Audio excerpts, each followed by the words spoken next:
বাংলাদেশের ৯০% বেশি যুব সমাজ নষ্ট হয়েছে একজন নষ্ট মেয়ের পাল্লায় পড়ার কারণে।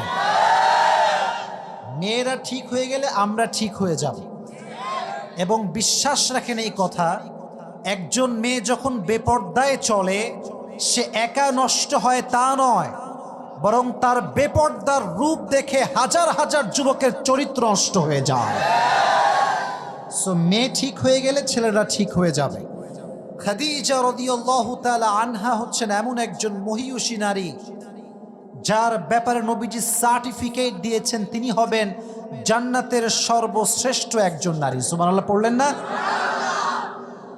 হাদিসে এসেছে হাসবুকা মিন নিসাইল আলামিন আরবা, মারিয়াম, আসিয়া, খাদিজা ও ফাতেমা। পৃথিবীতে সর্বশ্রেষ্ঠ নারী হচ্ছে চারজন নারী। বলেন কয়জন? আসিয়া, খাদিজা